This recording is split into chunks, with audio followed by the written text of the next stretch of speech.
Hello, and welcome to another edition of the weekly lineup show here at SportsEthos. I'll be your host today. My name's Steve Vidovich. You can find me on Twitter at Steven Vidovich. We're definitely in the playoff mix in head-to-head leagues. So the way that this show will go today is I'm going to run through the schedule. If you guys have any questions, want to talk fantasy hoops, whether it's dynasty, keeper, redraft, head-to-head, roto. I'm here for any questions you guys have. So the week we're looking at here, it's a very balanced schedule. So there's no day this week with fewer than 6 games. And then we have one relatively large slate on Saturday. That's a 10-gamer.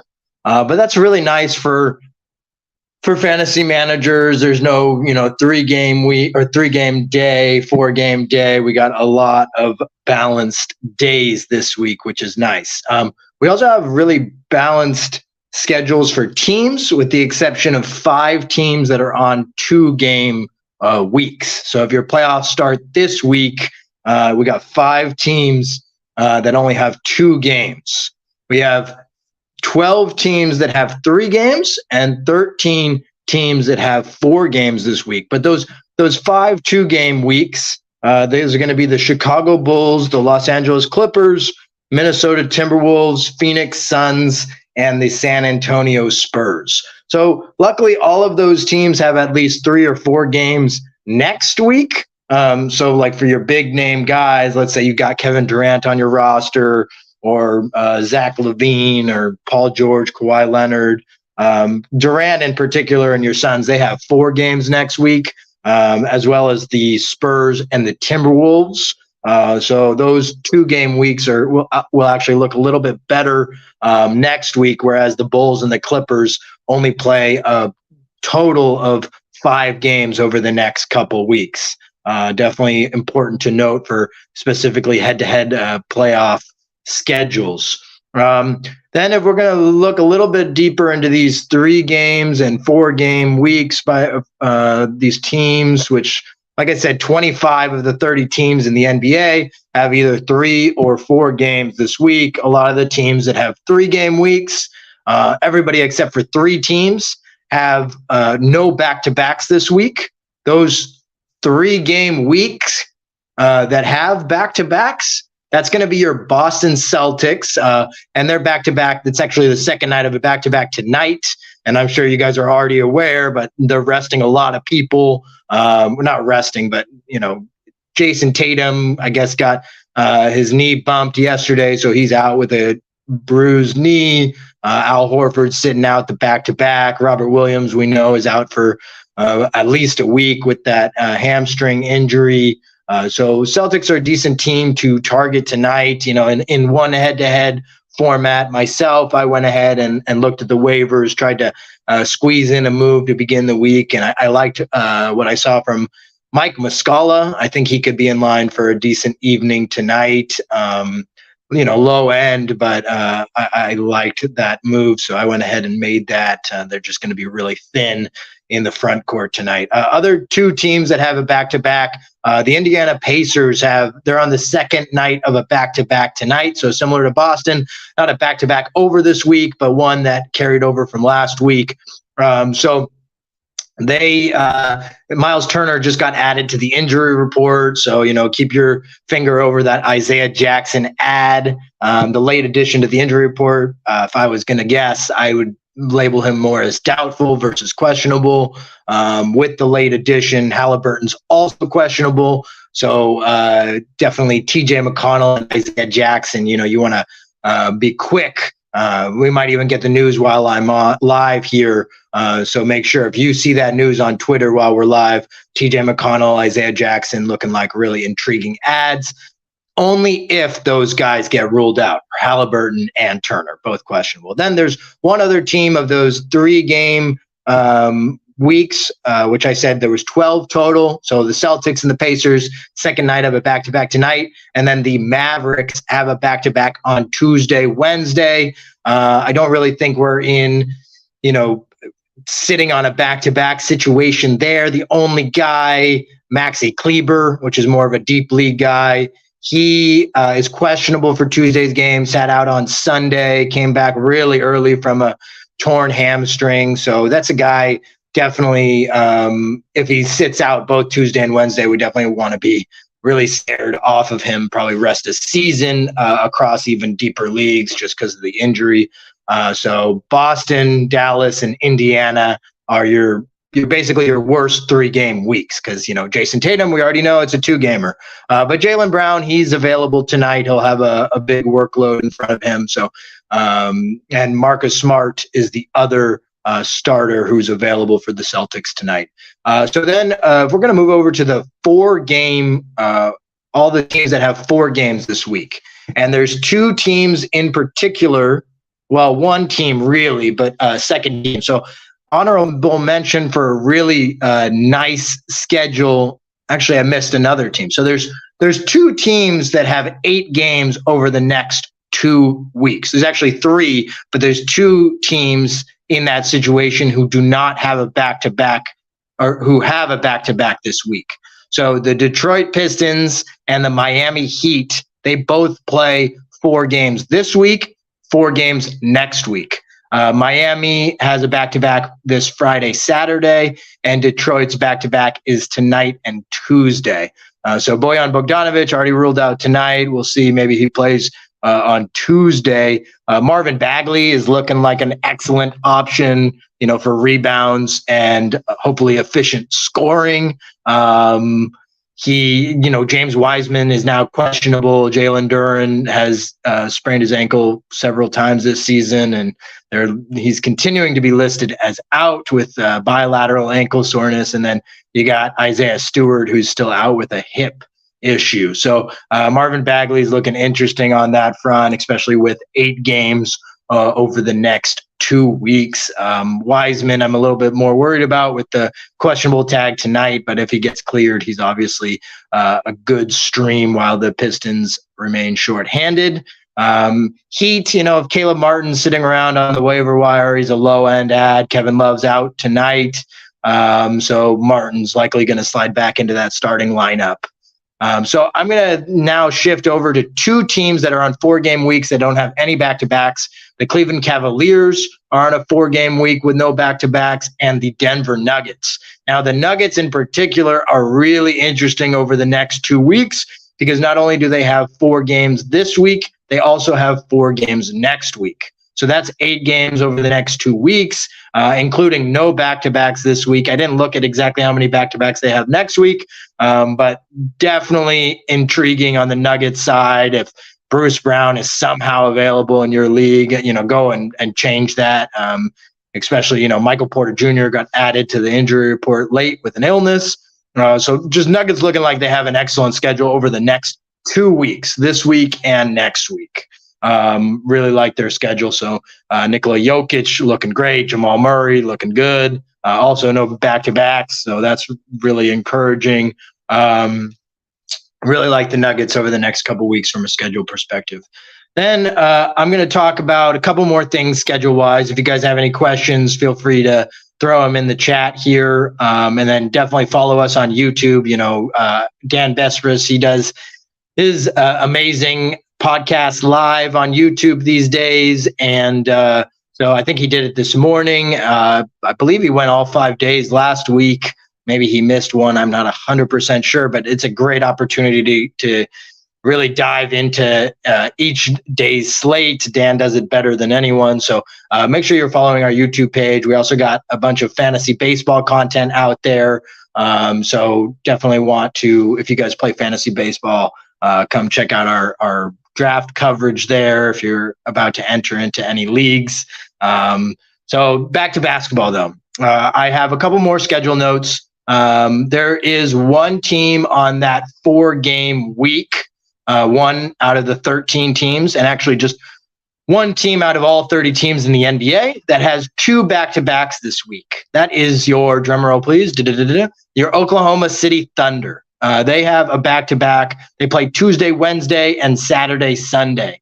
That gives me a lot of fear for Shai Gilgeous-Alexander. Not 100% sure he's going to sit out in back-to-backs. I think they're trying to be competitive and win games. But he dealt with an ankle issue, an abdomen issue, as well as he was in the health and safety protocols. So I'd be a little bit more nervous on SGA. Unfortunately, we're not really going to get that resolution until you have to set your weekly lineups. So I'd go ahead and still roll the dice and start SGA in weekly lineup settings. But just be aware that the Thunder do have 2 back-to-backs this week. They're the only team in the NBA that has 2 back-to-backs this week. Then lastly, from a scheduling perspective, we have 3 teams that play 2 games, not this week, but next week. So these are teams that you can, feel comfortable with your fringe guys on these rosters this week, but next week be worried. That's your Charlotte Hornets, your New York Knicks, and your Utah Jazz. All 3 of those teams only have 2 games next week.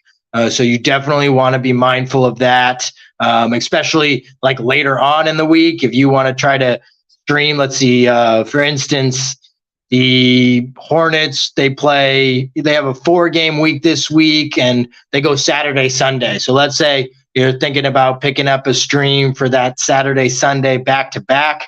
They only play 2 games the following week. So it might discourage you from making that move. You just want to be mindful of both the Hornets, or all 3 of the Hornets, the Knicks, and the Jazz. The Knicks, they play also Saturday, Sunday, so they have that back-to-back. So if you're looking at a double, stream over the weekend, just be mindful that you're going to end up having to make another move to begin next week, because you likely won't want to get caught with those 2-game weeks by either of those teams. The other team is the Jazz. They play on Saturday, is their last game of this week. So you're not going to have that Saturday, Sunday double up in terms of schedule. Try to squeeze a couple games out. But definitely be mindful of your Jazz for next week. I don't see any questions here in the chat. If you guys have any fantasy basketball questions, whether it be dynasty, ad drop, just general basketball or fantasy questions, feel free to throw them in. Last thing I'm going to do today, I'll just go through players that have been added in a lot of formats. Looked at Yahoo and looked at the top transaction trends, and we're looking at, Tyus Jones is a hot ad for obvious reasons. Anytime Ja Morant misses time, Tyus Jones is a must-stream option. We don't know how long Morant is going to be out, but it seems like it might be a while. So I definitely would consider adding him. I wouldn't consider it. I would do it if he's still available. Other guy who's been added in a lot of places, and I was definitely slow to the party on this one, and that's Cam Reddish. Anthony Simons still is out with that ankle sprain that he re-aggravated when he came back a little bit too early in the middle of last week. So he is a really nice streaming option, the way he's been filling in for Simons in the starting lineup. I think it ends as soon as Simons returns, but I'm not sure Simons returns this week. If he does, I think it would be at the very end of the week. Blazers are on the second night of a back-to-back today, and then they go 4 games with no back-to-backs the rest of the week. So that's a Monday, Wednesday, Friday, Sunday schedule this week. And the Blazers play 3 games next week. So Reddish, I'm all on board with adding him, but I think his value will drop precipitously when Simons returns. Hamidou Diallo is another name that's getting added in a lot of places. Not as high on him as I am on the other 2 guys that we talked about. I think he's a little riskier in my opinion, but the Pistons are going to be without a lot of guys tonight, so I do like Diallo as a short-term 1-game streamer tonight. Not sure if it continues on Tuesday with my opinion, likelihood that Bogdanovich returns from injury.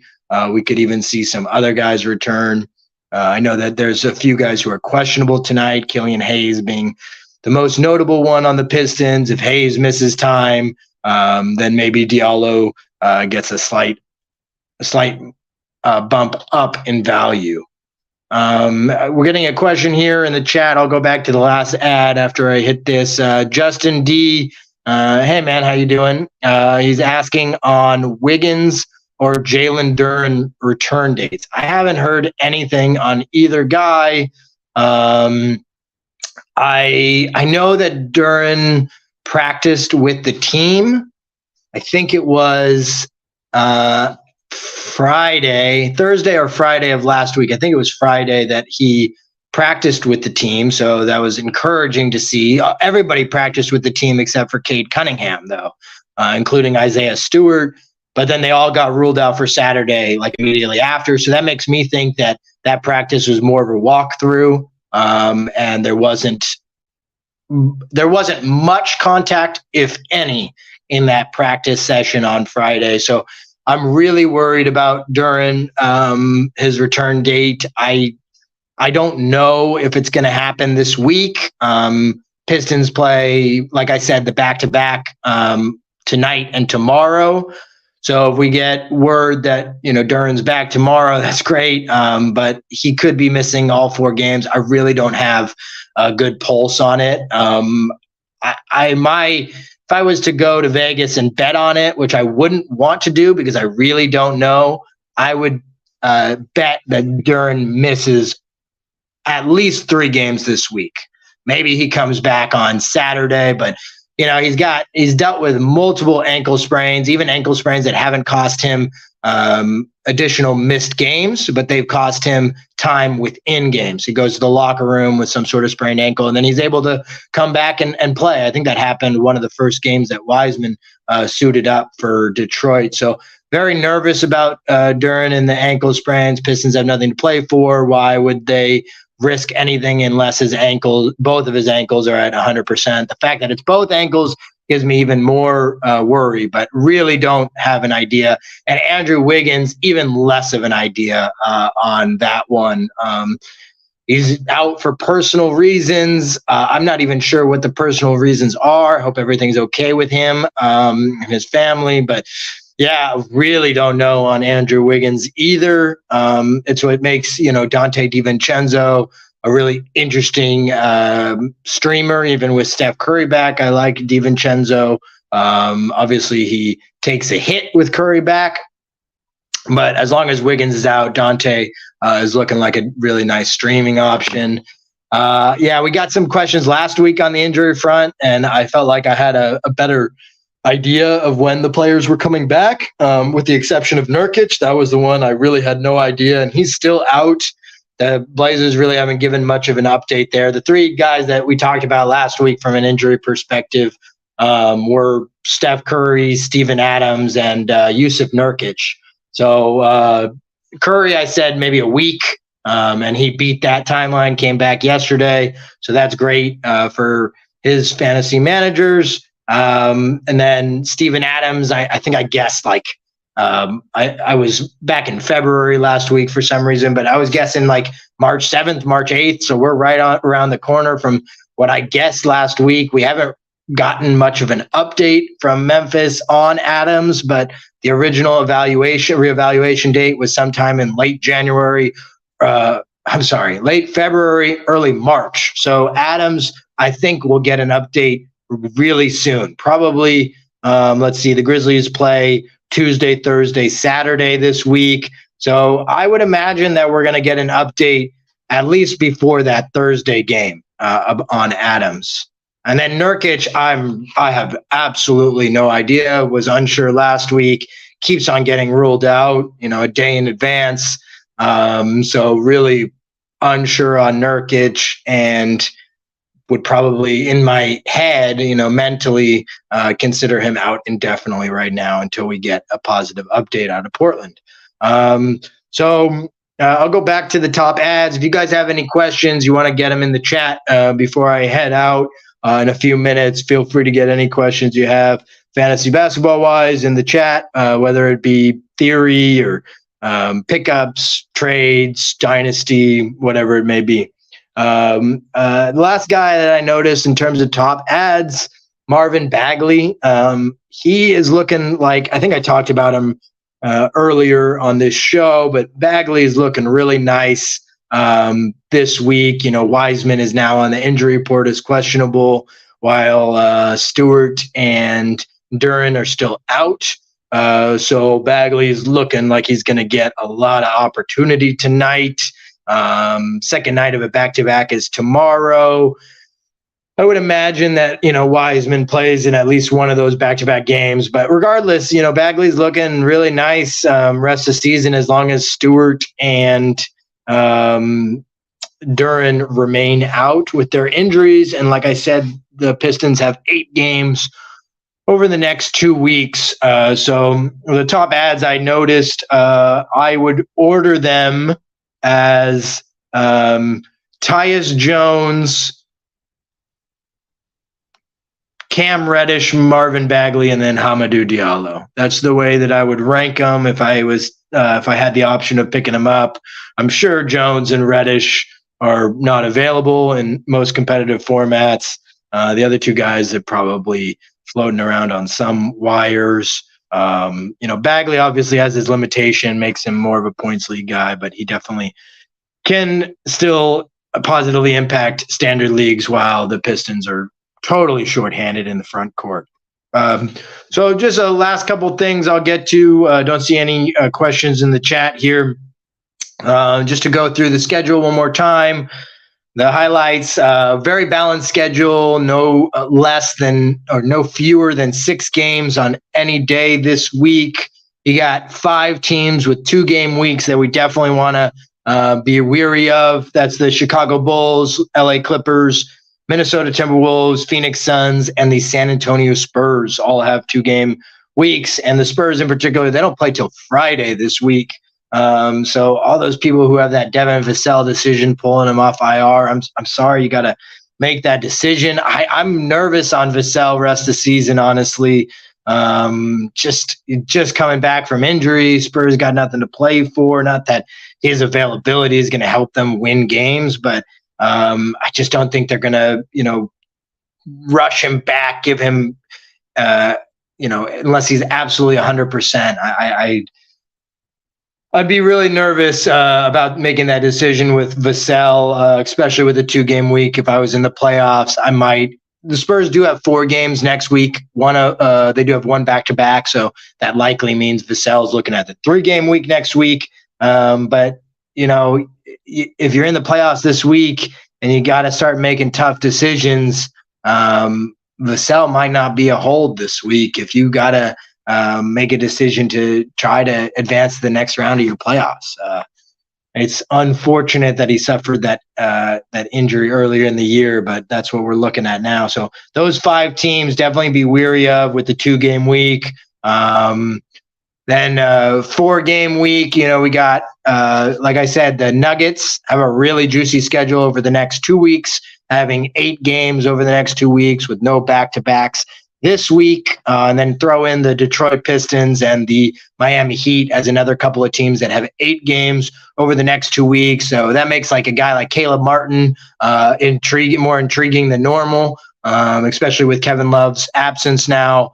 Martin likely re-enters the starting lineup. He's probably better fit for the Heat than Love is, at least right now. So those are teams with favorable schedules. Then the other teams that have slightly disfavorable schedules on 3-game weeks, you got the Celtics, the Mavs, and the Pacers. They all have a back-to-back this week. As we know, the Celtics are already without 3 starters tonight. Pacers got Halliburton and Turner questionable, unless that's updated since I went live. And then the Mavs have a back-to-back Tuesday, Wednesday, but they don't have as many risk of back-to-back sit-outs. Last note on the schedule, the Oklahoma City Thunder have 2 back-to-backs this week. They're the only team in the league that has 2 back-to-backs. So they do have 4 games this week, but they come in 2 back-to-back sets on Tuesday, Wednesday, Saturday, Sunday. So it gives me a little bit more pause, specifically with SGA, since he just returned from that ankle and abdomen issues. So I'll answer the last couple questions here. We got a question from Kristen Duke Zion Leonardo. Rudy Gay, a good ad for Tuesday onwards this week. My initial instinct is to say probably not. We're talking about a 20-team league, by the way. So you're looking at 3 games between Tuesday and Saturday for Rudy Gay. I'd like to know who else is on your waiver wire there and how many weekly moves you have. I'd probably go in the more upside hunting as opposed to Rudy Gay, who just doesn't seem to deliver consistently enough for me. So I'm going to say no in a vacuum, but it's always good to know who your other options are on that waiver wire.